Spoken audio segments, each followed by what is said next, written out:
I want to start off by thanking all you guys for coming here. Like several of us said before, you could be doing anything else today, but instead you're here, you're willing to learn about the candidates, you want to get involved, and you want to help be the difference maker in this area. I remember when I first got the email about this meeting, I had never heard the term Stump meeting before. I had to ask my father, so what does that mean?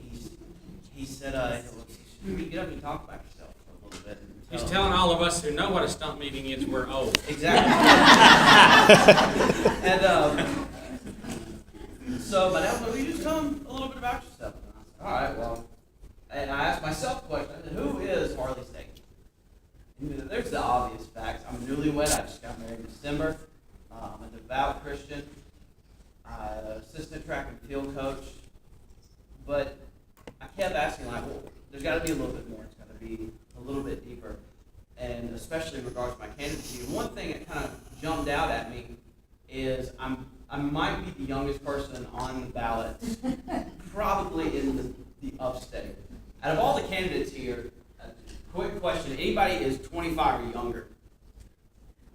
Nathan is. So I'm a little bit of a minority in this group, and with that, there's some cons that comes with that. I was not born during what a lot of us consider the glory days of the Reagan administration. I wasn't able to see this at the time when a lot of Republicans consider this, top notch, one of our greatest presidents we ever had. I never got a chance to see that. I wish I would have, but I never did. But then I stopped and I thought about it for a little bit, and I said, well, there's always something good in it. So I thought to myself, what can I take from good from not being around for these glory days, not being around for the times where the Republican creed really meant something? And I came to the conclusion that being young and not seeing that, we don't have an example to go by. We don't have something to shoot for. We don't know what freedom, true freedom is that we used to have in this country. We don't know what that's like.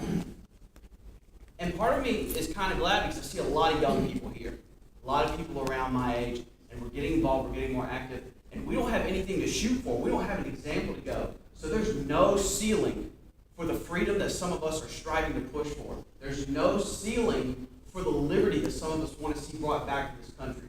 There's no ceiling of the Constitution being barricaded in and the attacks that have. There's no ceiling for us of warding off those attackers. A lot of us young people here, we want true liberty to come back into here. We need people who have a fresh look. A lot of the problems from the 80s, that we had in the Reagan administration are still around. But people of my age, we get to look at them from a different perspective. We don't get to look at, how were they solved back then? We get to look at how they can be solved now. We get to take a new perspective on it. We get to mold our own opinions, and we get to say, hey, this fresh look just might be what we need. What we also can do is just take this mold and turn it into something awesome. And that's one reason that I really got in this race. We don't want candidates who are just going to feed us the same old stuff. As a quote I always heard once, I'm sick of the fiction in their words. I know a lot of us are used to it. A lot of us use the politicians telling us what we want to hear. My generation is done with that. We don't want to see that anymore. We want someone to say, hey, what are we going to do about Obamacare? We want it to tell, hey, we're going to fight for nullification. What are you going to do for gun rights? We're going to fight for open care. We're going to fight for your constitutional rights. What are you going to do about the education system? We want to see the tax dollars follow the student. We want to see Common Core out of this state. We want to see true liberty, true reform, and that starts with us. And that's who Harley Staton is. And I want to thank you guys for coming out. I want to thank you for your time.